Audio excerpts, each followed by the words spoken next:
Hello दोस्तों, नमस्कार। स्वागत है आप सभी का एजुकेशन मंत्रा में। दोस्तों, एलटी ग्रेड शिक्षक भर्ती का जो संक्षिप्त विज्ञापन है वो जारी कर दिया गया है और साथ ही साथ इस विज्ञापन में बहुत बड़े बदलाव हुए हैं और इन सारे बदलावों के साथ ये भर्ती प्रक्रिया होने वाली है और इन बदलावों को आपको जानना बहुत ज़रूरी है, क्योंकि जो ये चेंजेस हुए हैं अगर इनको आप नहीं जानते हैं तो आपको इसकी भारी कीमत चुकानी पड़ सकती है और बाद में पछताना भी पड़ सकता है। और साथ ही साथ दोस्तों, इसमें इंटरव्यू प्रक्रिया होगी कि नहीं होगी, टेट लागू होगा उच्च स्तर वाला कि नहीं, इन सारी प्रक्रियाओं पर हम बात करेंगे। तो चलिए दोस्तों, वीडियो को शुरू करते हैं। दोस्तों, एलटी ग्रेड शिक्षक भर्ती का जो इंतजार है वो लगभग 7 सालों से चल रहा था और इतने लंबे अरसे के बाद ये भर्ती प्रक्रिया का विज्ञापन आप सभी को देखने के लिए मिला है। ये अहोभाग्य का विषय है, सौभाग्य का विषय है, क्योंकि बहुत सारे ऐसे भी कैंडिडेट्स हैं जिनका अभी बीएड पूरा नहीं हुआ है, तो वो इस रिक्रूटमेंट प्रोसेस से बाहर रहने वाले हैं। तो यहाँ पर दोस्तों देख सकते हैं, एलटी ग्रेड शिक्षक भर्ती के 7,466 पदों पर होगी भर्ती। 28 जुलाई से ऑनलाइन आवेदन होगा। और दोस्तों, 7 साल बाद ये शुरू होगी नई भर्ती और इससे पहले मार्च 2018 में विज्ञापन आया था। पुरुष वर्ग के 4,860 और महिला वर्ग के 2,525 और दिव्यांग सशक्तिकरण विभाग के तहत 81 पद हैं। दोस्तों, सबसे बड़ा जो बदलाव हुआ है इस भर्ती प्रक्रिया में वो ये हुआ है कि पहली बार प्रारंभिक और मुख्य परीक्षा के माध्यम से इस भर्ती प्रक्रिया में चयन किया जाएगा। पिछली बार एक ही एग्जाम हुआ था और उसी के आधार पर आपका यहाँ पर कह लें कि चयन हो गया था। लेकिन इस बार जो प्रारंभिक और मुख्य परीक्षा है उसकी सीढ़ी पार करनी होगी, उसकी बाधा पार करनी होगी। इन दो बाधाओं को पार करके ही आप बतौर सहायक अध्यापक अपने आप को मान सकते हैं। दोस्तों, एलटी ग्रेड शिक्षक भर्ती पहली बार प्रारंभिक और मुख्य परीक्षा के माध्यम से होगी। इससे पहले आयोग ने 2018 में इस भर्ती का विज्ञापन जारी किया था। चयन प्रक्रिया एकल परीक्षा के माध्यम से पूरी की थी, जिसमें वस्तुनिष्ठ प्रकार के बहुविकल्पीय प्रश्न पूछे गए थे।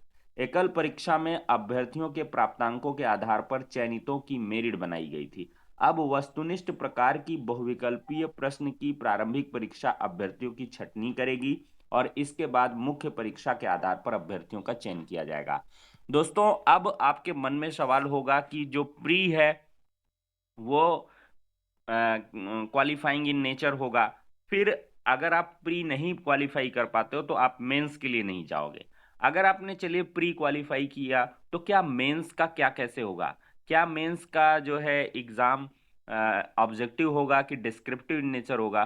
तो दोस्तों, ये भी आपका ऑब्जेक्टिव एग्जाम ही होगा, लेकिन जो प्री है वो क्वालिफाइंग इन नेचर रहेगा। बाकी मेंस के जो मार्क्स होंगे शायद उसी के आधार पर चयन होगा। डिटेल्ड जो विज्ञापन आ जाएगा तो उसमें सारी चीजें और भी स्पष्ट हो जाएंगी, खरे सोने की तरीके।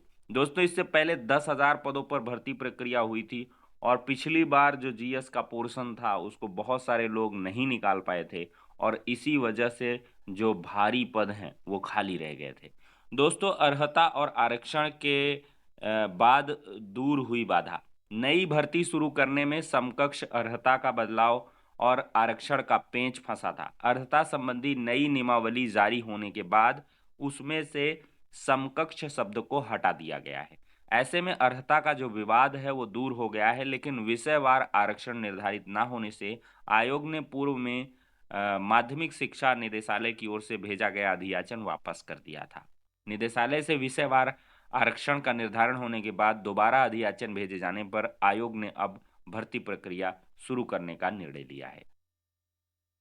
दोस्तों, सबसे बड़ी बात यह है कि आयोग की सलाह है कि इस बार आपको ओटीआर पहले करना होगा। ये नई चीज है, वन टाइम रजिस्ट्रेशन वाली।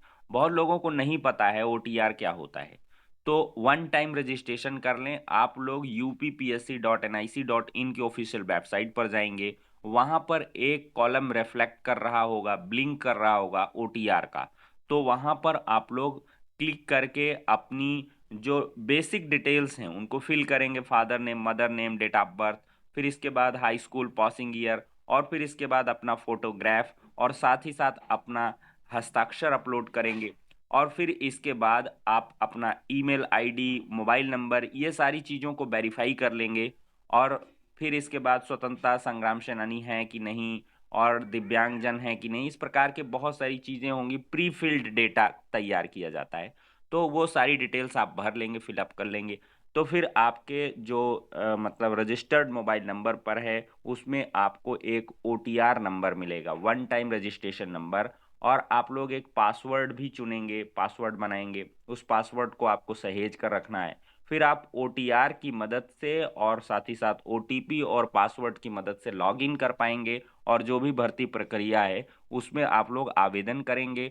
तो आपका जो प्रीफिल्ड डाटा है वो ऑटोमेटिक रिफ्लेक्ट हो जाएगा, और फिर आपकी जो भर्ती प्रक्रिया है उसके अकॉर्डिंग जो डिटेल्स होंगी वो मांगी जाएंगी, जिसमें जिसमें जैसे इसमें होता है ग्रेजुएशन की डिटेल्स हो गई, इंटरमीडिएट की डिटेल्स हो गई, और फिर इसके बाद बीएड वगैरह की डिटेल्स मांगी जा सकती हैं।